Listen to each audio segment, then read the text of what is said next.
muchas gracias por la invitación. Buenos días a todos. Gracias a ti por estar con nosotros. La doctora Elizabeth Estrada es peruana, como, como varios de los que ya nos han antecedido, y ella trabaja en el Children's National de Washington. Ella es endocrinóloga pediatra, con vasta experiencia en endocrinología, particularmente en el área de diabetes tipo 2 y obesidad. Actualmente es directora del programa de diabetes tipo 2 en el Children's National Hospital de Washington, D.C. Así que somos todo oídos, Lizzy. Un gusto de Ok. conocerte en vista. Eh, Adelante. Bueno, de nuevo, muchas gracias a ti por la invitación, por organizar este seminario tan fantástico, ponernos impresionada de la cantidad de gente que está unida y con mucho gusto de estar con todos ustedes. Bueno, como tú lo has dicho, vamos a conversar acerca de la diabetes en general, un poco de cómo la diabetes está cambiando la incidencia de diabetes en los Estados Unidos, acerca de la patofisiología, el diferencial entre los tipos de diabetes y el tratamiento de diabetes en niños. Un poco ambicioso, así es que trataremos de hacerlo en media hora. Estos son los resultados de un estudio multicéntrico que se llama el Search for Diabetes in Youth, y es como un registro en donde todos los pacientes que son diagnosticados entran a este sistema, registro, y se siguen a los pacientes con diabetes tipo 1 y diabetes tipo 2 diagnosticados antes de los 19 años. Entonces, en el lado izquierdo podemos ver la incidencia de diabetes, la tendencia desde el año 2004 hasta el 2012. Esta línea moradita es la que nos dice la incidencia total para todas las razas. Entonces, ha habido un incremento de la incidencia a través de los años, pero si dividimos esto por diferentes orígenes étnicos, vemos que el grupo que ha tenido mayor aumento son los blancos que no son de ascendencia hispana. Los otros grupos, en los triángulos negros, están los negros que no tienen ascendencia hispana. También ha habido un poco de aumento, pero no tanto como en la raza blanca. En el lado derecho tenemos los niños con diabetes tipo 2. De nuevo, estos son los que se diagnostican entre los 10 y 19 años, que usualmente es muy raro ver niños que sean diagnosticados con diabetes tipo 2 debajo de los 9 años, 8 años. Entonces aquí igual en la línea morada vemos que la incidencia ha ido aumentando a través de los años, pero ha habido un aumento mucho más significativo en este grupo de acá, que son los indios nativos americanos, en la raza negra, en los triángulos negros, y los hispanos en esta línea con las cruces. Entonces, en estos tres grupos es que ha habido el mayor aumento a través de los años. La incidencia de diabetes tipo 2 en los indios nativos americanos es una de las más altas en el mundo. En los adultos tienen, más del 50% de los adultos tienen diabetes tipo 2, y estamos viendo como el incremento de obesidad en la población en general y sobre todo en estos grupos en particular, que la diabetes tipo 2 también está aumentando. En cuanto a la patofisiología, es muy diferente para el tipo 1 del tipo 2. En el tipo 1 tenemos una predisposición en los individuos que tienen ciertos tipos de antígenos HLA, y que hay un evento que todavía no está determinado. Algunos dicen que es un virus o un químico o exposición a la fórmula. Ha habido muchas teorías, pero realmente en este momento no sabemos si hay un evento o múltiples eventos que es lo que um, eh, fomenta esta respuesta inmune que finalmente termina con la destrucción de las células beta. Acá en estas figuras podemos ver, esta es una isla de Langerhans, en un ratón que no tiene diabetes, y en el lado derecho una figura enseñando cómo hay una respuesta inflamatoria significativa con invasión de células linfocíticas, que son las que destruyen las células beta, y obviamente termina por desaparecer la producción de insulina.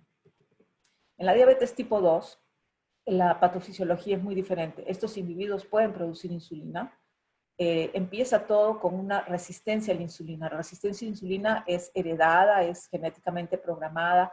Hay muchos factores que pueden aumentar la resistencia a la insulina, como la obesidad, la dieta alta en grasas, un estadio fisiológico, por ejemplo, la pubertad.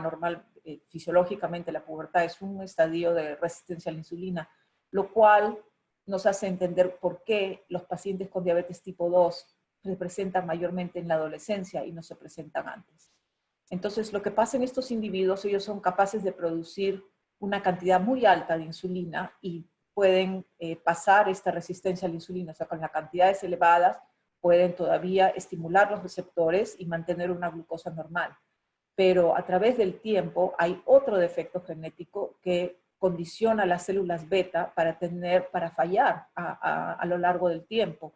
Entonces, a pesar de que ellos todavía producen una cantidad normal o incluso elevada de insulina, ya no es suficiente para contrarrestar la resistencia. Y entonces, inicialmente vamos a ver un aumento de la glucosa que los pone en el rango de prediabetes, y conforme la reducción de la insulina progresa, entonces van a terminar con la glucosa en el rango de diabetes.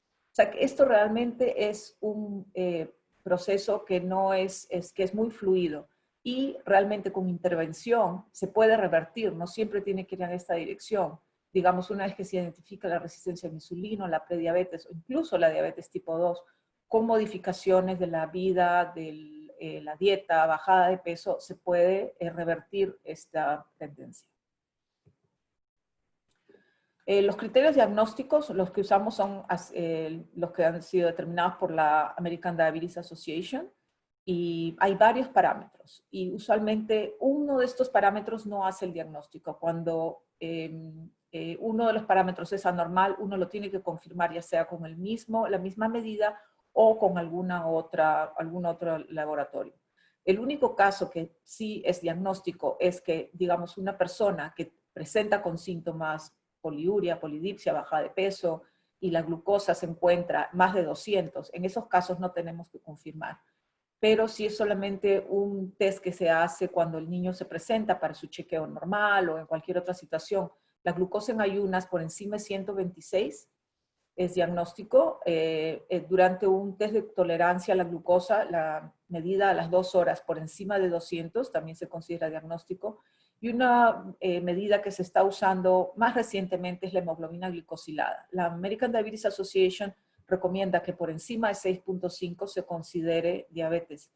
Pero vemos que no esto es tan preciso en niños como lo es en adultos. Este criterio se ha extrapolado de los estudios hechos en adultos, pero realmente en niños no tenemos la certeza de que esto funcione. Especialmente los individuos de raza negra tienen mayor glicosilación, o sea que su hemoglobina glicosilada es más alta en comparación a su glucosa, al promedio de glucosa, que en las otras razas. Y vamos a ver qué otras cosas usamos para el seguimiento de estos pacientes una vez que son diagnosticados en los siguientes slides. ¿Cómo diferenciamos cuando se presenta un niño que la glucosa está alta? Es tipo 1, tipo 2, entonces los síntomas son muy importantes. Los tipo 1 se presentan muy frecuentemente, casi todos, con los síntomas típicos de poliuria, polidipsia, pérdida de peso, dolor abdominal. Casi 100% de ellos van a tener cierto grado de ketosis, o van a tener ketonuria, o van a tener ketoacidosis. En el tipo 2 es una incidencia, es una presentación muy diferente. Se presentan mayormente asintomáticos y son diagnosticados porque fueron a un chequeo o porque fueron a la emergencia con una infección urinaria, o las muchachas que presentan con una vaginitis y alguien les hace un examen de orina, le encuentran glucosa en la orina y eso lleva a que se haga un análisis de glucosa. Esa es la presentación más típica. Pero también se pueden presentar con los síntomas típicos de diabetes, e incluso hay grupos que se presentan con ketoacidosis. Completo el cuadro con deshidratación, pH bajo, ketonas en la orina y todo esto, pero es un grupo y mayormente es más frecuente en en la raza negra y también en los hispanos. Esto se ha denominado Flatbush Diabetes, o diabetes de Flatbush, porque esa es la ciudad donde fue descrita en New York, que por cierto es en la zona donde yo hice mi residencia. La historia familiar es no frecuente en los tipo 1. A veces hay historia familiar de otros problemas autoinmunes como tiroiditis o artritis o lupus o cosas así, pero no mucho de diabetes tipo 1. A diferencia de diabetes tipo 2, que casi en todos los pacientes, la mamá o la abuela o el tío tienen la diabetes. La otra cosa que es importante preguntar es si la mamá tuvo diabetes en la gestación, porque las mujeres muchas veces no piensan que eso es diabetes. Dicen, solo tuve azúcar durante la gestación, pero después de eso he estado bien. Esas mujeres, la mayoría de ellas van a desarrollar diabetes tipo 2 en algún momento. Y la diabetes tipo 2 durante la gestación de ese niño predispone a ese niño, le aumenta las chances de desarrollar diabetes en el futuro. En cuanto al examen físico, los tipo 1 van a tener baja de peso, deshidratados, el típico aliento ketótico y la respiración Kussmaul cuando ya están en ketoacidosis. En los tipo 2 vemos más obesidad, acantosis nigricans, presión alta y otros signos de resistencia a la insulina.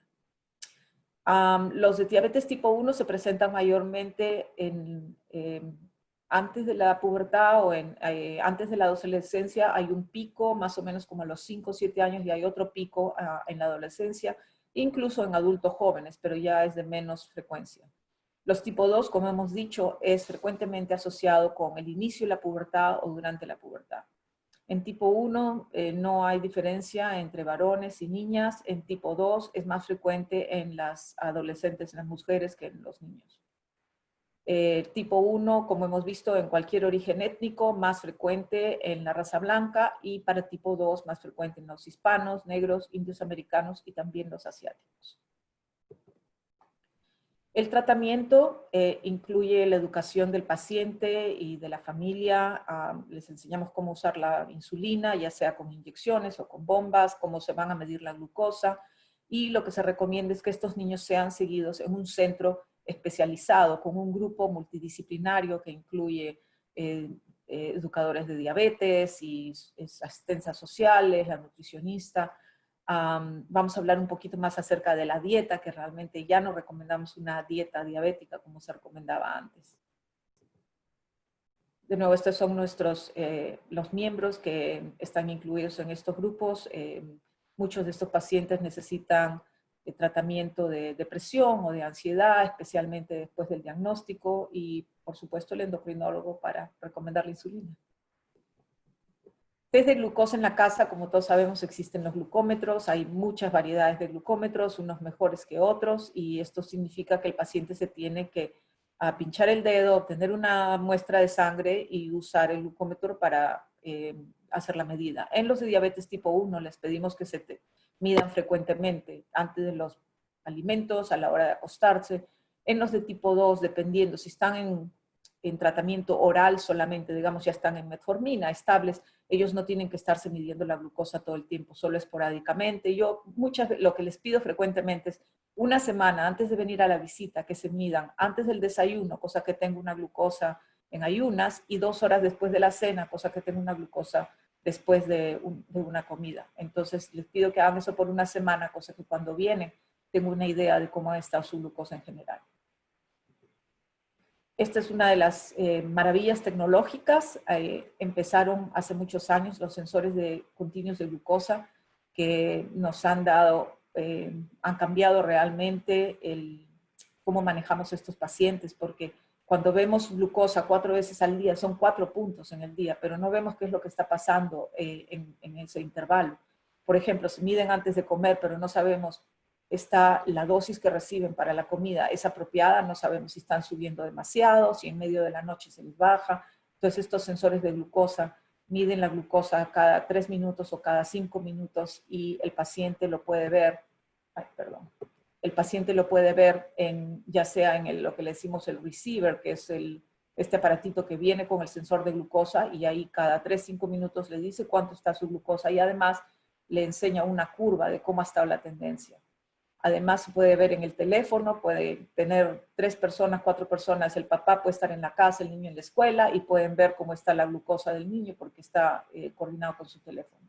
Además de que del número, hay esta flechita.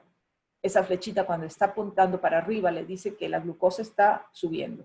Si está horizontal, dice que está estable. Y si está para abajo, le dice que está bajando. Entonces, eso ayuda a prevenir hipoglicemia, a prevenir hiperglicemia, porque el paciente puede hacer algo para prevenir estos eventos. Se aplica esto, este es el sensor, una vez cada 10 días, una vez que está inyectado, no duele, no se siente, es resistente al agua, así que se pueden bañar, pueden nadar, pueden hacer lo que quieran con este aparatito. Para nosotros es muy útil porque el paciente viene a la visita y podemos ver muchas gráficas. Esta es una de las cuales que es la favorita, una de mis favoritas. Acá me está dando una curva de qué ha pasado con la glucosa en los últimos 14 días. Entonces yo puedo ver una tendencia. Por ejemplo, este de acá vemos que a partir de las 10 se le está subiendo. Es esto después del desayuno. Digamos, a partir de las 10 de la noche se está subiendo. Entonces acá me está diciendo que la insulina puede ser que no sea suficiente, dependiendo si está en la bomba o la insulina que recibe en la noche. Entonces esto nos ayuda a ver una tendencia, es una visión, digamos, más completa de lo que está pasando con el paciente. Y como estaba diciendo, que aparte de la hemoglobina glicosilada, esto es una cosa que estamos viendo ahora que es muy importante y hay muchos estudios de cuál es el porcentaje del tiempo que el paciente está con la glucosa dentro del rango esperado. Entonces, por ejemplo, en este caso es 54%. Este paciente tiene 40% del tiempo, está por encima de lo que se desea y 6% está en hipoglicemia. Entonces, este no es un control bueno. La hemoglobina glicosilada a veces nos puede dar una información que es engañosa, porque si tiene el paciente altas y bajas, la hemoglobina glicosilada nos va a dar un promedio de eso. Entonces, el paciente puede tener un montón de altas, un montón de bajas y tener una hemoglobina que está muy buena. En cambio, en este caso sabemos exactamente que el paciente está, cuánto tiempo está en rango, cuánto tiempo está bajo y sobre todo, en qué momento. Entonces, esto nos ayuda. Bueno, la insulina que tengo que cambiar es la de esta hora o la de la otra hora. En cuanto a los regímenes de insulina, hay también muchas opciones ahora. El más básico es la inyección de insulina y hay la insulina disponible en las botellitas, para lo cual se usa la jeringa, o estas que ya vienen como, ya están rellenos, le decimos los pens, tienen ya la insulina acá, lo único que hace el paciente es poner la aguja, cambian la aguja cada vez que se va a inyectar, ponen la dosis con este dial de acá y se inyectan. Entonces esto es muy conveniente porque no tienen que estar sacando la insulina, midiendo, y los muchachos les gusta mucho porque lo pueden poner en su bolsillo, no necesita refrigeración si es usado dentro de 30 días. Entonces, en cuanto a los regímenes de insulina, este es el más básico, el, digamos, más antiguo también, y esto lo usamos en algunos casos los pacientes que no tienen seguro. Esta insulina no es muy cara, la pueden comprar en Walmart de insulina para todo el mes por $30, $40, para los pacientes que no tienen seguro totalmente. Las otras insulinas más avanzadas pueden ser miles de dólares por mes. Entonces, en este caso, el paciente recibe 2 inyecciones, una antes del desayuno, y es una mezcla de la NPH, que es una inyección de acción intermedia, que va a durar varias horas, y una de acción más rápida, ya sea la regular o las insulinas más modernas de acción rápida.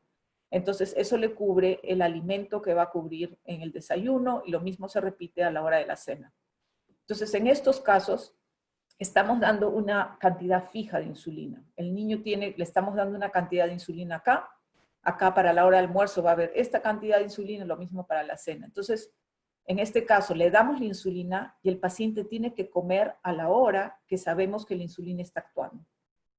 Entonces, eso implica que el niño va a tener un régimen muy estricto de desayuno, almuerzo, comida, el snack, la cantidad de carbohidratos que puede comer con cada alimento es muy estricto, muy fijo. Pero felizmente tenemos unas modalidades más fisiológicas de dar insulina, con la aparición de las insulinas de acción más rápida, las insulinas de acción bastante prolongada, que duran 48 horas, 24 horas, hasta hay una de 72 horas.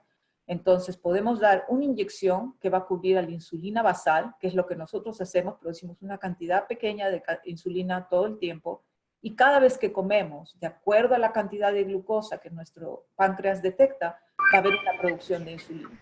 Entonces, en este caso, el niño tiene esta insulina basal, que usualmente se da a la hora de acostarse, y cada vez que va a comer, ve cuántos carbohidratos voy a comer, cuál es mi glucosa, y según eso calcula cuánta insulina rápida necesita, y se da la inyección antes del desayuno, almuerzo y la cena. Esto implica, obviamente, 4 o 5 inyecciones por día, y les damos, cada niño va a tener un factor diferente de los niños pequeños, la insulina, una unidad de insulina va a cubrirme quizá por 60 gramos de carbohidratos. Para un adolescente puede ser que una unidad de insulina cubre por 20 gramos de carbohidratos. Entonces tenemos que enseñarles cómo hacer esos cálculos. Y tenemos las bombas de insulina, que es todavía más fisiológico, porque aquí la insulina basal, en la otra es una cantidad fija. Con la bomba de insulina podemos programar que durante el día me dé cierta cantidad de insulina cada hora, pero en la noche cuando no se necesita tanta insulina, entonces le podemos dar una cantidad de insulina menor para la insulina basal. Además, pueden tener más snacks sin necesidad de darse una inyección, solamente apretan los botones en el pump para que le dé una cantidad de insulina de acuerdo a lo que están comiendo. Hay muchos tipos de bombas de insulina y obviamente lo que todos estamos esperando es el páncreas artificial. No estamos todavía ahí, pero estamos bastante cerca. Entonces hay estas bombas que son las bombas inteligentes. El paciente usa el sensor de la glucosa y esto de acá es la bomba de insulina. Entonces ahora tenemos bombas que conversan. El sensor de la glucosa le dice a la bomba, esta es la glucosa.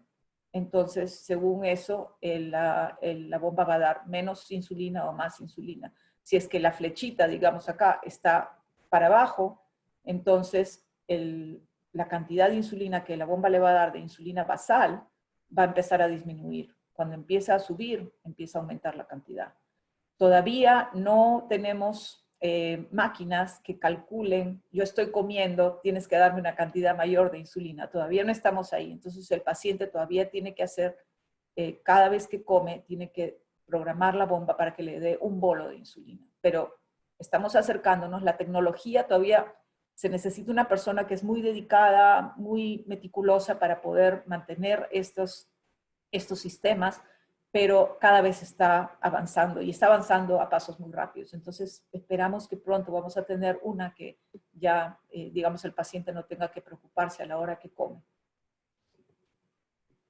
En cuanto a la dieta, ya no le llamamos dieta, es un plan de alimentación, lo que recomendamos es una dieta balanceada, les enseñamos a contar los carbohidratos, les decimos cuáles carbohidratos son mejores que otros, les recomendamos que no consuman azúcares simples como las gaseosas, los dulces, porque ese azúcar se va a absorber más rápidamente y como para todo el mundo no es saludable estar consumiendo estos alimentos.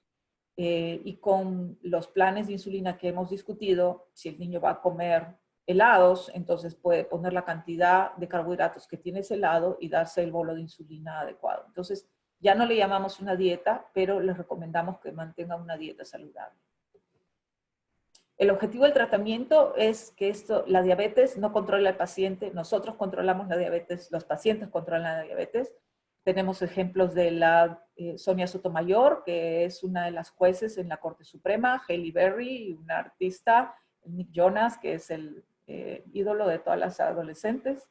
Así es que pueden alcanzar a tener una vida completamente normal y sobre todo ahora con toda la tecnología tan avanzada. En cuanto al diabetes tipo 2, nos enfocamos más en la dieta, en el ejercicio, disminuir la actividad, baja de peso es el objetivo. Obviamente hay medicinas y una cosa que ahora está dentro de las recomendaciones de la American Diabetes Association para adultos, no todavía para niños, es la cirugía metabólica o cirugía bariátrica. La prevención de la diabetes tipo 2 también es muy importante. Algo que encontré, algunos datos, es en las tasas de obesidad reportadas por el MINSA. que entre los niños de 5 a 9 años, 32% tienen sobrepeso y ha habido un incremento de obesidad del 7.7 en el 2007 a casi el 15% en el 2014. Entonces, prevención de la obesidad es lo que nos va a llevar a prevención de la prediabetes y la diabetes tipo 2. Metformina es el fármaco de preferencia, es una medicina que ha estado disponible por 30 años o más. Es muy efectivo, va a bajar el nivel de hemoglobina glicosilada 1.5 o 2%. Es muy bien tolerada, excepto por pacientes que tienen efectos colaterales gastrointestinales, dolor de estómago, diarreas. Para eso aumentamos la dosis muy despacito para que el paciente vaya acostumbrándose para tratar de evitar estos efectos gastrointestinales. Solo es efectivo si el paciente todavía produce insulina. O sea, los pacientes que ya sus células betas están totalmente destruidas, la metformina no les va a ayudar. Y una cosa que es un concepto que muy común, es que se usa para bajar de peso, pero realmente la metformina no es un agente para bajar de peso. Ayuda un poquito, pero realmente la bajada de peso no es significativa, así es que no se recomienda más que en casos ya de diabetes establecida. Aparte de eso, hay muchos otros agentes, las sulfoniliurías, que son las que han estado también muy antiguas, estimulan la producción de insulina de las células beta, pero sin discriminación. Es una producción de insulina constante. Entonces eso no ayuda a regular la glucosa porque va a mejorar el nivel de glucosa, pero también puede causar hipoglicemia si el paciente no está comiendo de acuerdo a esa producción de insulina. Medicinas más nuevas son los análogos de un péptido gastrointestinal llamado el GLP-1, que ayuda a la producción de insulina, pero solo cuando la glucosa está alta. Entonces, solo va a estimular mayor producción de insulina cuando la glucosa sube. Aparte de eso, tiene el beneficio que reduce el tránsito gastrointestinal, lo cual disminuye el apetito y ayuda a baja de peso. Eso sí es una medicina que se usa para bajar de peso. Sobre todo, hay una dosis para diabetes, que el máximo es 1.8 miligramos diarios. Para bajar de peso es 3 miligramos diarios. Este es dado por inyección una vez al día. Ya tenemos también medicinas de la misma familia que se dan una vez a la semana, una inyección una vez a la semana, y parecen ser tan efectivas como las que se dan diario. Este es otro grupo de medicinas que es más recientemente descubierto y lo que hace es bloquea el transportador de glucosa a nivel del riñón, cosa que el paciente pierde glucosa en la orina. O sea, lo que estas medicinas causan es glucosuria. Entonces el paciente tiene disminución de los niveles de glucosa, ayuda también para pérdida de peso porque está perdiendo calorías por ahí, y también se ha visto que ayuda al tratamiento de hipertensión, porque con la glucosa sale agua, entonces eso ayuda también a mejorar la presión. Hay otros grupos de medicinas que son menos usados, las thiazolidinediones, otros que disminuyen la absorción a nivel gastrointestinal y varios otros, pero estas son las más comunes. Y por supuesto, una vez que el paciente puede ser controlado con medicinas orales o con las otras inyecciones, el último recurso es la insulina. La cirugía bariátrica, como mencioné anteriormente, la American Diabetes Association lo recomienda como parte del tratamiento para diabetes tipo 2. No para bajar de peso, pero tratamiento para diabetes tipo 2, porque la remisión de diabetes después de la cirugía bariátrica es bastante alta. Y no es solamente a corto plazo. Los estudios a 5 años o más, tiempo más prolongado muestran que se mantiene esa remisión de la diabetes.